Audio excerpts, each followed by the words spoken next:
جی بسم اللہ الرحمن الرحیم، تیمور صاحب بہت شکریہ، جزاکم اللہ خیر۔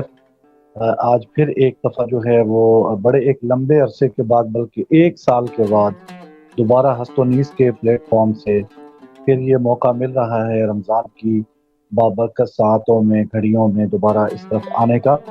ہم نے پچھلے سال بھی اس سے متعلق کچھ لائیو جو ہے وہ نشستیں کی تھیں، بس کیونکہ اس وقت پوری ملت اسلامیہ جو ہے اس کرونا وبا کی وجہ سے بالکل سٹک ہے، گھروں کے اندر جو ہے وہ لوگ محصور ہیں، اس وجہ سے اس طریقے سے ہم اوپنلی تو نہیں کر پا رہے، لیکن الحمدللہ یہ سوشل میڈیا کے ذریعے سے لوگوں کو پیغام جو ہے وہ مل جائے گا، اور جو ہمارا آبجیکٹو ہے انشاءاللہ اس میں بڑے کامیاب ہو جائیں گے۔ تو قرات سے متعلق ہمارا کیونکہ شروع سے ہست و نیس کے بہت سارے شعبے ہیں، ہمارے ناظرین اور ویورز جانتے ہیں، جو لوگ ہمارے ساتھ شروع سے آج تک چل رہے ہیں، کم و بیش مجھے بھی 13 سے 14 سال تو ہمیں اکٹھے ہو گئے ہیں ہست و نیس کے ساتھ رہتے ہوئے۔ تو ایک ہم نے بیٹھک سے کام سٹارٹ کیا، اور الحمدللہ آج بہت سارے کورسز، بلکہ ایک مکمل ایک انسٹیٹیوٹ کی شکل جو ہے وہ ہست و نیس جو ہے وہ اختیار کر چکا ہوا ہے الحمدللہ، اور اس میں فارسی عربی سارے کورسز جو ہیں وہ پڑھائے جاتے ہیں۔ لیکن قرات کا شعبہ تیمور صاحب، میں آپ سے اس وقت فی الحال بالکل خاصتاً مخاطب ہوں اس پوری گفتگو کے اندر، جو لوگ مجھے بعد میں سنتے بھی رہیں گے انشاءاللہ وہ بھی اس سے انشاءاللہ وہ مستفید ہوتے رہیں گے۔ قرات کا شعبہ ناظرین ایک شعبہ ہے کہ جو شروع سے ہی ایک خاص کر کے ہندوستان اور پاکستان کے اندر جو ہے وہ ایک یتیم شعبہ رہا ہے۔ اس کی وجہ یہ ہے کہ لوگ یہاں پر چونکہ عجمی ہیں، ان عجمیت کی وجہ سے لوگ جو ہیں وہ قرآن پاک میں زیادہ محنت نہیں کر پاتے۔ ایک خاص اور مخصوص طبقہ ہے جو صرف قرآن پاک کو پڑھتا ہے مدارس کا۔ اب کیونکہ کافی ماڈریشن مطلب ہو چکی ہوئی ہے، ماڈریٹ ہو گیا ہے زمانہ، اب اس زمانے کے اندر اب نئے سکول کھل گئے اور ان کے اندر اچھے طریقے سے کلاسز ہر چیز آرگنائز ہوتی ہے، لیکن اس میں بھی ایک حد تک صرف قرآن پاک کو یاد کروانے کا اہتمام ہوتا ہے، اس تہ تک ابھی تک نہیں لوگ پہنچ پاتے جس طرح ہم چاہتے ہیں۔ اس کی وجہ کیا ہے؟ دوری کی سب سے بڑی یہ ہے کہ عجمیت ہے، ہماری زبان یا اردو ہے یا ہم پنجابی ہیں، یا اسی کے انگ میں رہ کر ہماری زبانیں مختلف ہونے کی وجہ سے ہمیں اس میں محنت کرنا ایک بہت بڑا سکل نظر آتا ہے۔ اس سکل نظر آنے کی وجہ سے ہم لوگ اس محنت کی طرف نہیں جانا چاہتے۔ پھر یہ ہے کہ جیسے ہست و نیس نے یہ کام اپنے طور پر شروع کیا، مدارس سے ہٹ کر شروع کیا، مدارس تو کر ہی رہے ہیں، ان کے لیے تو مطلب there is no second opinion، لیکن کوئی خاص ایک ادارہ کام اگر کرے جیسا ہست و نیس کر رہا ہے تو اس میں بھی لوگ بڑا عجیب سا اس کو فیل کرتے ہیں۔ حالانکہ اس میں عجیب فیل نہیں کرنا چاہیے، اس میں تو یہ فیل کرنا چاہیے کہ یہ ہست و نیس کی یا اس جیسے کئی اداروں کی ایفرٹ ہے، اس کے ساتھ کوئی اپریشیٹ کرنا چاہیے، ہمیں کوئی فیڈ بیک آنا چاہیے، اپریسیشن آنی چاہیے، اور حالانکہ اس کے مخالف ساری چیزیں ہماری جا رہی ہوتی ہیں۔ تو ایک تو سب سے بڑا المیہ ہمارا یہ ہے کہ قرات جو ہے، اب دیکھیے مسلمان ہو اور وہ قرآن سے متعلق نہ ہو، میں اس بات کو نہیں مانتا، کیونکہ ایٹ لیسٹ اس کو قرآن پاک پڑھنے کی ضرورت نماز میں تو ہے، بے شک بے شک۔ دوسرا پھر اس کا تعلق اگر وہ قرآن پاک کے ساتھ اتنا محبت کرتا ہے اور اتنا انٹرسٹڈ ہے تو ڈیفینیٹلی قرآن پاک کا ایک نہ ایک حصہ روز یا دوسرے روز تیسرے روز جو ہے وہ کیا کرتا رہتا ہے، اس کی تلاوت کرتا رہتا ہے۔ تو کبھی یہ دنیا کے معاملات میں جا کر آج تک کبھی یہ خیال ہی کبھی ذہن میں نہیں رہا، نہ رہتا ہے کہ بھائی ہم مسلمان ہیں، بینگ اے مسلم، ہمیں کم از کم قرآن پاک کی اتنی آیات کو جو ہمارے لیے نماز میں پڑھنا فرض ہے یا نماز ہی پڑھنا فرض ہے۔ اب دیکھیں سبحانک اللہم سارا عربی میں ہے، اللہم صلی علی محمد سارا عربی میں ہے، تشہد سارا عربی میں ہے، تسبیحات ساری عربی میں ہے، دعائیں آپ بے شک بعد میں اردو میں، پنجابی میں، انگلش میں، جون سے مرضی زبان میں آپ مانگتے رہے ہیں، لیکن باقی زبان جو ہے وہ تو ساری عربی ہے۔ تو اس میں بھی ہمیں ان تمام تر چیزوں کی ضرورت ہے جس کی ضرورت قرآن پاک میں ہے، کیونکہ یہی وہ الفاظ استعمال ہو رہے ہیں۔ اللہ کی محبوب زبان جو ہے وہ عربی ہے، اللہ تعالیٰ نے اپنا نبی بھی اسی زبان کے اندر اور اسی جگہ پر مبعوث فرمایا، قرآن پاک کا نزول بھی عربی زبان کے اندر کیا۔ اسی لیے میں نے شاید پہلے بھی اپنے کسی لیکچر میں یہ نبی صلی اللہ علیہ وآلہ وسلم کی حدیث جو ہے وہ کوٹ کی ہے۔ آپ نے فرمایا کہ ان اللہ یحب ان یقرأ القرآن کما انزل، بے شک اللہ تعالیٰ اس بات کو پسند فرماتے ہیں کہ قرآن پاک کو جس زبان میں نازل کیا گیا اس کو اسی طرح پڑھا جائے۔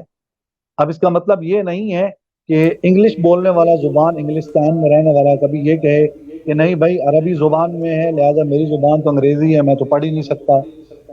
پرشین بولنے والا کہے کہ میں تو پرشین ہوں لہٰذا میں یہ نہیں بول سکتا، میری تو مدر لینگویج پرشین ہے۔ اللہ تعالیٰ کی جو ریکوائرمنٹ ہے وہ پوری انسانیت سے اور مسلمانوں سے ایک ہی ہے کہ میں نے قرآن پاک کو عربی زبان میں نازل کیا، میں اس بات کو یعنی اللہ تعالیٰ کی ذات فرما رہی ہے کہ میں اس بات کو پسند کرتا ہوں کہ جس طرح میں اس کو نازل کیا اس کو اس طرح پڑھا جائے۔ اور پھر کیا فرمایا قرآن نے دوسری جگہ فرمایا، وہ تو حدیث مبارک ہوگی، ان اللہ حکمہ القرآن ورتل القرآن ترتیلا، کہ قرآن پاک کو ٹھہر ٹھہر کر پڑھو۔ آپ نے دیکھا ہوگا عمومی طور پر ہمارے ہاں بڑے بڑے واعظین، بڑے بڑے اسکالرز وہ کہ یا ایھا المزمل، قرآن پاک کے اندر اللہ نے حضور علیہ السلام کو کہہ کر پکارا، یا ایھا المدثر کہہ کر پکارا، طٰہٰ کہہ کر پکارا، یاسین کہہ کر پکارا، یہ سارے نبی صلی اللہ علیہ وسلم کے نام ہیں، لیکن اس سے آگے نہیں لوگوں کو بتاتے بھائی یا ایھا المزمل تو کہہ کر پکارا ہے، آگے بھی فرمایا قم اللیل الا قلیلا نصفہ وانقص منہ قلیلا او زد علیہ ورتل القرآن ترتیلا، کہ اے مزمل یعنی کہ اندر میں لپٹے ہوئے حضور علیہ السلام کو ڈفرنٹ القابات سے اللہ تعالیٰ نے مخاطب فرمایا قم اللیل الا قلیلا، آپ رات کو کچھ تھوڑی دیر کھڑے ہوں، تو وہ تھوڑی دیر کھڑے ہو کے کریں گے کیا؟ وہ تھوڑی دیر کھڑے ہو کے قرآن پڑھیں گے وہ کھڑے ہو کے اللہ تعالیٰ کی مناجات کریں گے۔ پھر مجھے سیدنا علی رضی اللہ تعالیٰ عنہ کرم اللہ وجہ الکریم کا وہ معروف ترین قول بھی یاد آ گیا کہ جس میں آپ نے یہ فرمایا کہ جب میرا اللہ چاہتا ہے مجھ سے باتیں کریں تو میں کیا کرتا ہوں؟ میں قرآن پڑھتا ہوں، جب میں چاہتا ہوں کہ میں اللہ سے باتیں کروں تو میں نماز پڑھتا ہوں تو اب بات یہ ہے کہ اللہ تو جگہ جگہ مخاطب ہے، یا ایھا الذین آمنوا، یا آمنوا سے زیادہ لوگ مراد ہیں، یا ایھا الناس بھی اللہ نے ایڈریس کیا ہے، لیکن یا ایھا الذین آمنوا اس سے کہیں زیادہ ایڈریس کیا ہے۔ لیکن اگر آپ کا کبھی یہ دل چاہتا ہے کہ میں اپنے محبوب سے باتیں کروں، میں اپنے خدا سے باتیں کروں، میں اپنے رازق سے باتیں کروں، بھائی کس طرح کریں گے آپ؟ ڈیفینیٹلی آپ قرآن پڑھیں گے۔ تو قرآن پڑھنے کے لیے اللہ خود اپنے نبی صلی اللہ علیہ وسلم سے یہ ریکوائرمنٹ جو ہے وہ مانگ رہے ہیں کہ میں اس بات کو پسند کرتا ہوں کہ جس طرح میں نے نازل کیے ایسے پڑھا ہے۔ تو حضور صلی اللہ علیہ وآلہ وسلم نے قرآن اس طرح پڑھ کر بھی بتایا، صحابہ کرام اہل بیت اعظام کو بھی سکھایا۔ پھر آپ وہ راتوں کا جاگنا پھر آپ سیدنا صدیق اکبر سے سیکھ سکتے ہیں، سیدنا عمر فاروق رضی اللہ تعالیٰ عنہ سے سیکھ سکتے ہیں، اور پھر حضرت ابی ابن کعب جنہوں نے قرآن کے اوپر سب سے زیادہ کام کیا ہے، حضرت زید سب سے زیادہ قرآن پڑھنے والے، قرآن پر کام کرنے والے، پھر وہی حضرت ابو ذر غفاری رضی اللہ تعالیٰ عنہ قرآن پڑھنے والے، حضرت عبداللہ بن مسعود رضی اللہ، یہ میں نے چند صحابہ اکرام کے وہ نام لیے ہیں جو اتنے پرومیننٹ ہیں کہ جن کو نبی صلی اللہ علیہ وآلہ وسلم نے سند کا وہ اعلیٰ معیار عطا فرمایا ہے کہ ابی ابن کعب رضی اللہ تعالیٰ عنہ جیسی شخصیت قرآن پاک کی تلاوت کرے اور نبی صلی اللہ علیہ وسلم اس کو سنے اور آپ کی آنکھوں میں آنسو رواں ہو جائیں، اور پھر آپ کو جب پتہ چلے کہ حضور میرا قرآن سن رہے تھے تو وہ کیا حلاوت تھی، یعنی وہ ساری کی ساری ریکوائرمنٹ اس میں پائی جا رہی تھی جسے اللہ تعالیٰ چاہتے ہیں کہ جیسے میں نے نازل کیا ویسے قرآن کو پڑھا جائے۔ تو پھر یہ سند مل رہی ہے نا، کس صورت میں مل رہی ہے؟ حضور صلی اللہ علیہ وسلم کے آنسوؤں کے صدقے سے مل رہی ہے کہ حضور اس پر اشکبار ہو رہے ہیں، اور حضرت ابی بن کعب یا دیگر صحابہ اگر اپنے تنہائی میں قرآن پڑھ رہے ہیں اور حضور ان کو سن رہے ہیں۔ اور آپ دیکھ لیجئے یہ شیخین کا جو میں نے نام لیا، سیدنا ابوبکر صدیق اور عمر فاروق رضی اللہ تعالیٰ عنہما کا، آپ نے صبح اٹھ کر فجر کے بعد کوئی خاص واقعہ جب رونما ہوتا تھا تو حضور علیہ السلام اس پر کوئی نہ کوئی مسئلہ پہ اپنا بیان فرماتے، کسی صحابی کو خاص بات رات میں کوئی ایسی بات درپیش آئی ہوتی اس کو سماعت فرما کے اس کی تصحیح فرمایا کرتے تھے۔ تو آپ نے فرمایا عمر آپ کو میں نے رات کو سونا ہے۔ اب دیکھیں تربیت کا کیا مقام تھا، یہ تربیت کا مقام ہے۔ اس کے بعد میں اگلی جو بات انشاءاللہ عرض کروں گا وہ میرے ان نوجوانوں کے لیے، ینگسٹرز کے لیے اور پیرنٹس کے لیے خاص کر کے یہ بات ہے کہ آج تو ظاہری طور پر نبی صلی اللہ علیہ وسلم ہمارے میں موجود نہیں ہے، لیکن دیکھیں اصلاح کا پہلو اور تعلق کیسے حضور صلی اللہ علیہ وسلم کا صحابہ کرام کے ساتھ تھا۔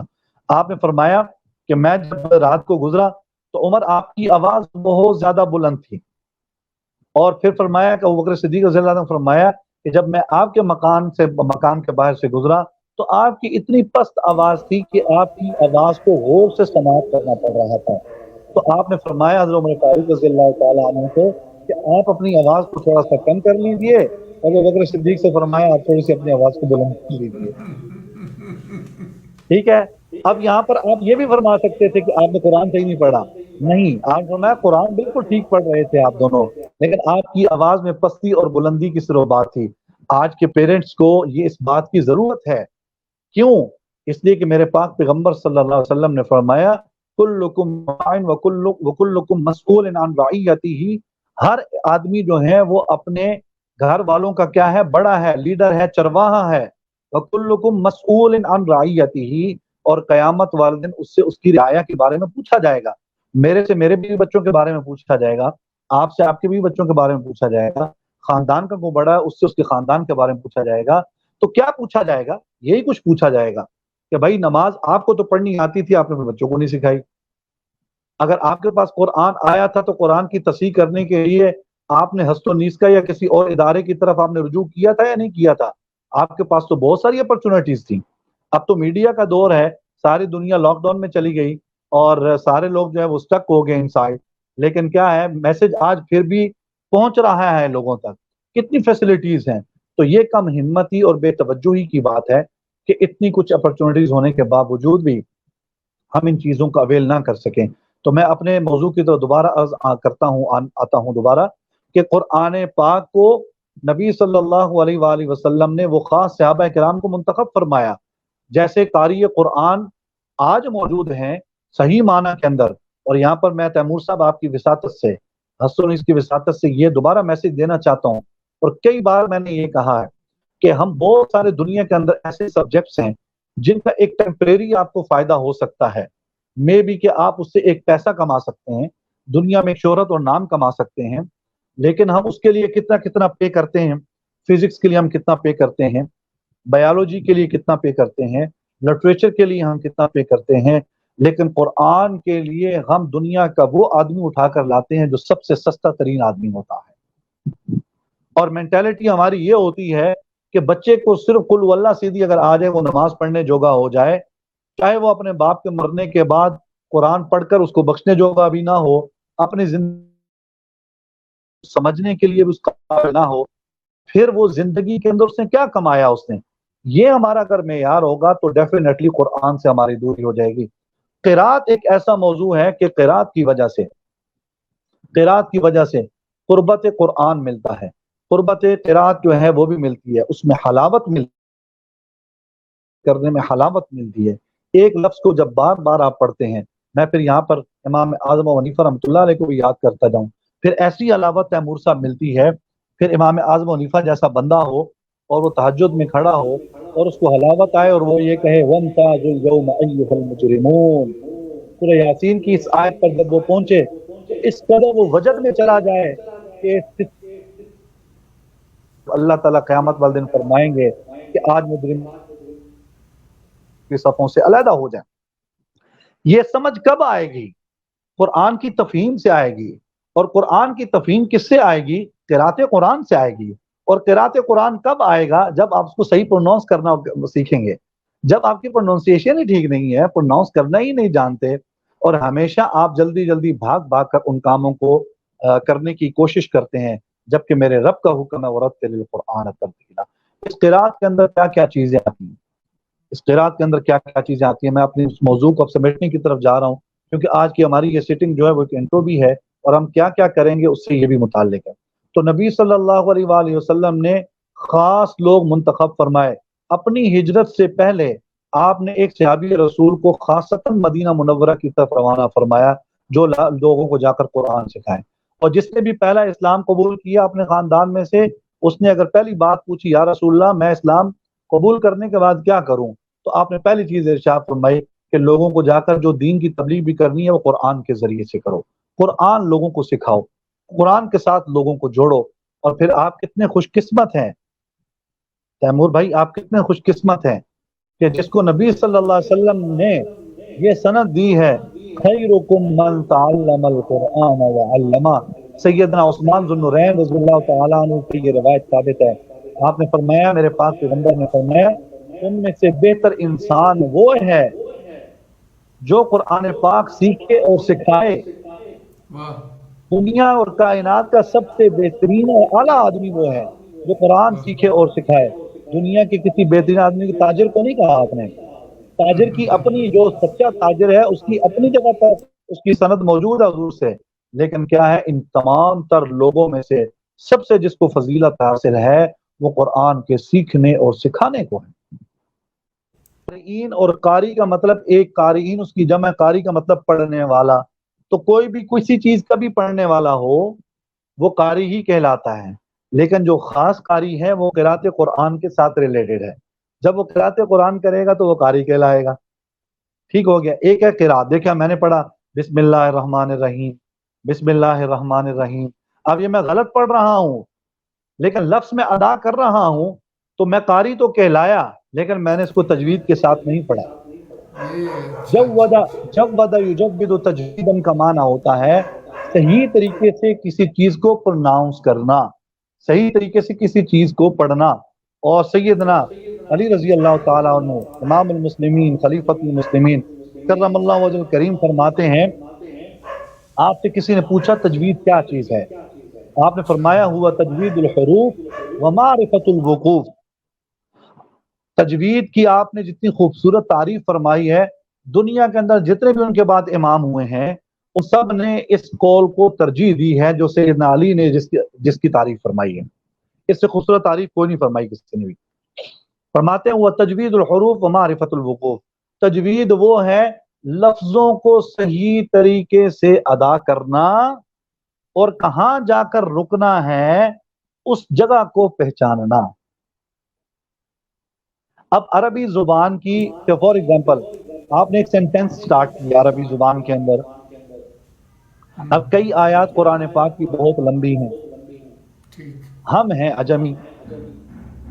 مثال کے طور پہ ایک آیت شروع ہوتی ہے یا ایھا الذین آمنوا اذا تداینتم بدین الی اجل مسمى فاکتبوه وليکتب بینکم کاتب بالعدل ولا یأبى کاتب ان یکتب کما علمه اللہ. اب اتنی لمبی آیت ہے، جب تک آپ کو عربی سے شناسائی نہیں ہوگی یا کسی استاد کے پاس بیٹھ کر آپ تجوید نہیں پڑھیں گے، آپ کو کبھی بھی نہیں پتا چلے گا کہ اتنی لمبی آیت میں کس جگہ جا کر رکوں گا جس سے میرا معنی خراب نہ ہو.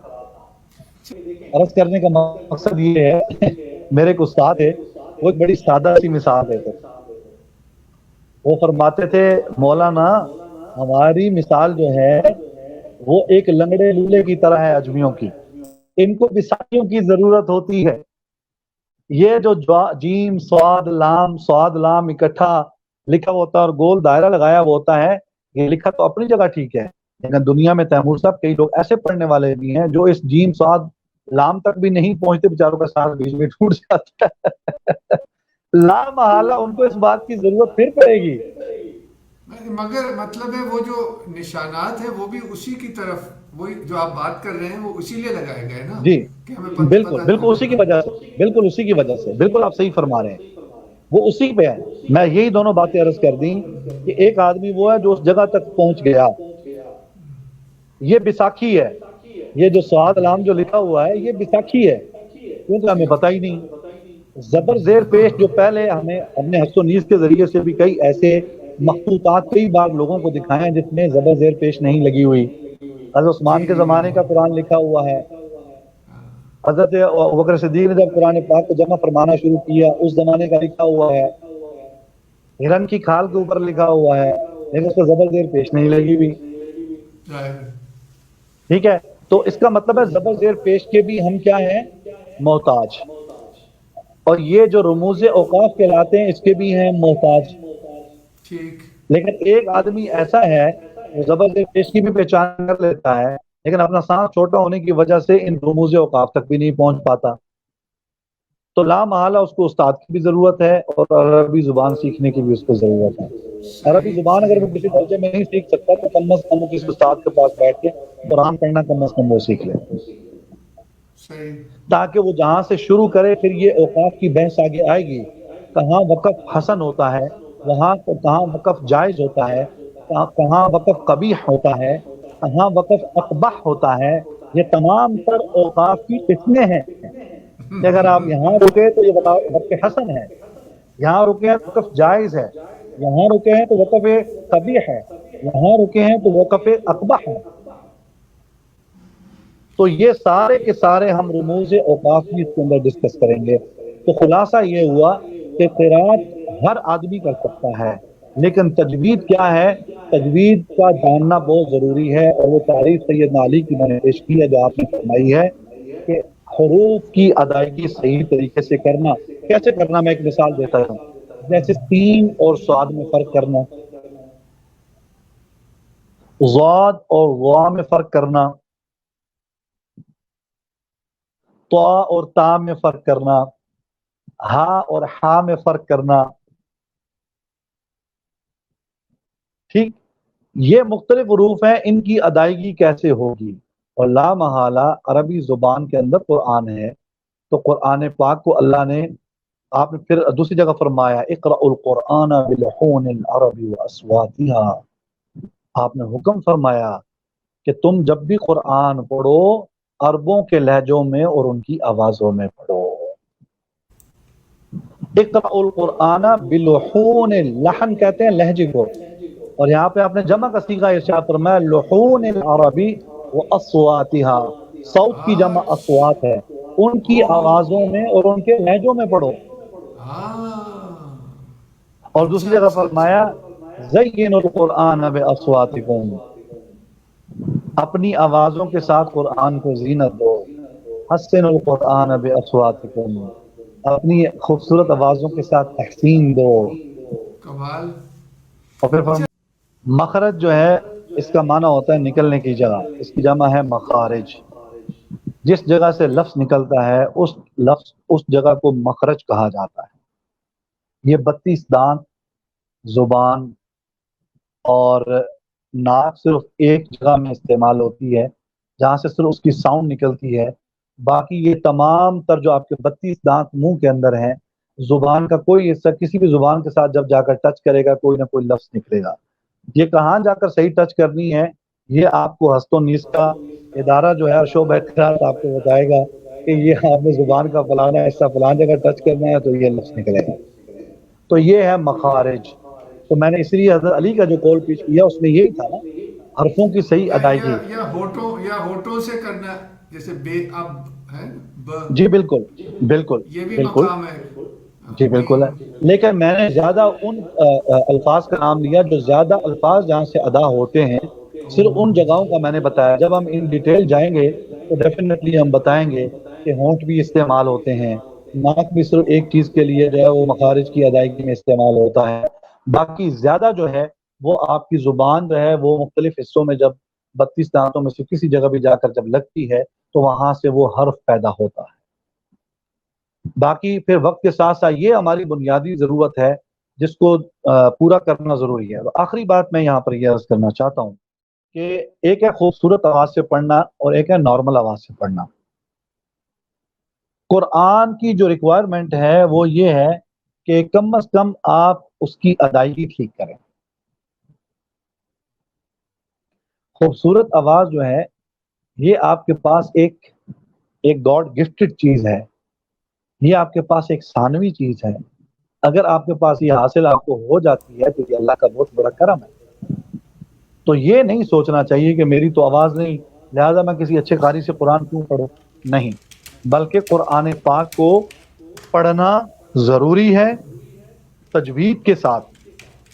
کسی کی چاہے آواز خوبصورت ہے یا نہیں ہے، وہ قرآن پاک کو اچھی آواز کے ساتھ پڑھنا اس کے ذمے واجب ہے، لازم ہے، فرض ہے، وگرنہ وہ نماز میں بھی جب غلطیاں کرے گا تو اس کی نماز بھی فاسد ہو جائے گی۔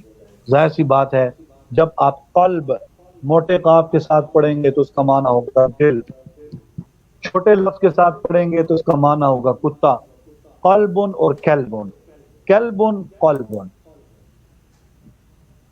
تو اب آپ دیکھ لیجئے الا بذکر اللہ تطمئن القلوب، اللہ کا ذکر کرنے سے اہل ایمان جب اللہ کا ذکر کرتے ہیں تو اللہ کا ذکر کرنے سے ان کے دلوں کو اطمینان ہوتا ہے.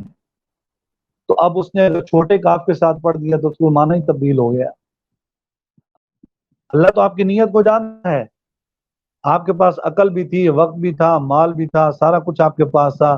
آپ نے اپنا وقت نکال کے صرف نہیں کیا، اپرچونٹیز بھی آپ کے پاس تھیں، آپ نے اس کو اویل نہیں کیا. تو اب اللہ تعالیٰ تو اس میں مواخذہ فرمائیں گے نا آپ سے کہ آپ اس کو سیکھا نہیں ہے. تو اس لیے میں نے اپنے ویورز کو، لسنرز کو آپ کی وساطت سے یہ بڑا امپورٹنٹ میسج جو ہے وہ ڈیلیور کیا ہے کہ بھائی اس کے لیے ایک تو عمر کی قید نہیں، دوسرا اس کے لیے خوبصورت آواز کو ہونا ضروری نہیں. اگر خوبصورت آواز ہے وہ نور علی نور ہے، اگر نہیں ہے تو کبھی اس کے اوپر پشیمان نہیں ہونا چاہیے. اب اگر آپ کوئی کوسچن اس سے متعلق مزید کرنا چاہتے ہیں تو آپ پلیز کر سکتے ہیں جی میرے ساتھ. ماشاء اللہ ماشاء اللہ. اللہ تعالیٰ سلامت رکھے آپ کو بھی، مولانا جہانگیر صاحب کو بھی، اور بھی جتنے ہمارے ویورز ہیں اللہ تعالیٰ کو بھی سلامت رکھے.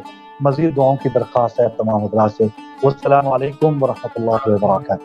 وعلیکم السلام، شکریہ.